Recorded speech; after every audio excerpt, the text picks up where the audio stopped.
like I said, if I was in it for financial reasons, I would have never gone here. I mean, it's one of those things where, I have an active medical license. I can go back and practice medicine any day if I want. I don't want to do that.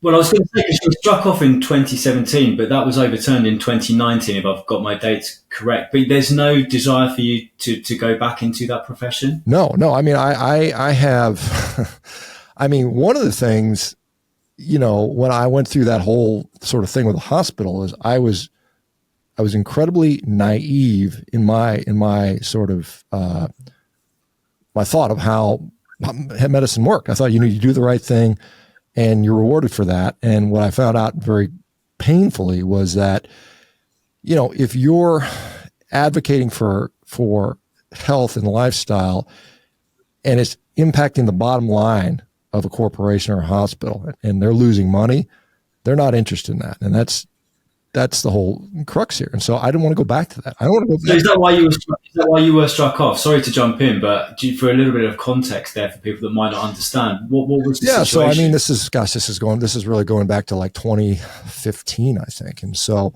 I was a head of orthopedics at a hospital. I was incredibly busy. The hospital, really liked what I was doing. They put me on billboards, put me on radio shows, promoted the hell out of me. I was their golden boy, more or less. I was doing more surgeries than anybody in the whole hospital. And then I had the audacity to start playing with my own diet and figuring out that how it helped me. And then I started to approach patients with making dietary shifts, purely for the reason so I could do a surgery on them because they were obese and we wanted them to lose surgery so they would have less complications. And so what I started to notice, however, was many times, even in the absence of any significant weight loss, their pain would go away. So the reason for surgery would go away. I had people that were scheduling, I'm going to replace your knee in 6 weeks. We got to get you to lose 20 pounds, blah, blah, blah. And they come back 2 weeks later and, hey, my knee doesn't hurt anymore. And I'm like, well, that's weird. Well, if your knee doesn't hurt, we're not doing surgery on you. So I started canceling surgeries.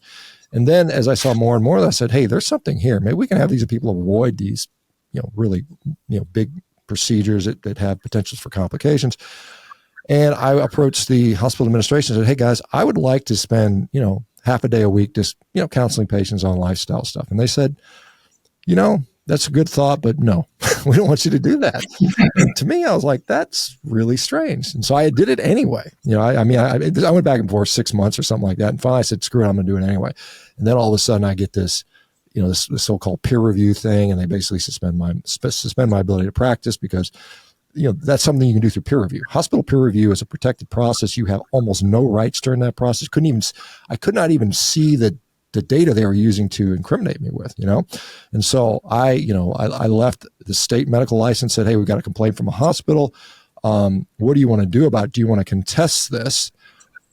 And I said, well, what's the story on contesting? He said, well, you're gonna have to wait about a year and a half because we're booked up and it's going to probably cost you $250,000. And I was like, well, that doesn't seem very good. And so I said, what is the other option? They said, well, if you go to this place, the centralized place where they can assess you, they can do an independent review on you. And I said, well, let me do that because I knew I was fine. I didn't think I had any problem. So I go do an independent review and they said, yeah, you're totally fine. There's nothing wrong with the way you practice. Go back to work. All right.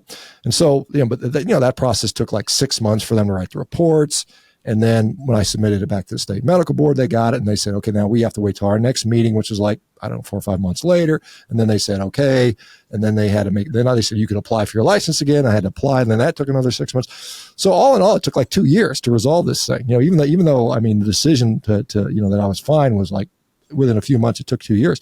And by that time I had already started doing all these other things. I was like, I'm not interested in that crap anymore. I'm happy where I'm at now.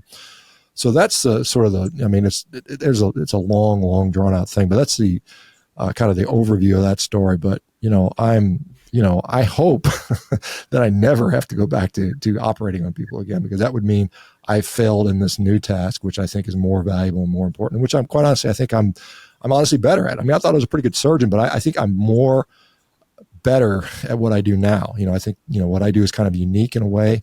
And I think, I've got a skill set for this that, a lot of people have just because of the experiences I've had, right? I mean, I've got the experiential knowledge and observation and maybe leadership qualities that put me in a role that I'm more better suited for. And so I'm discovering a little bit later in life that this is what my if you want to call it a calling, so to speak, this is where I'm at.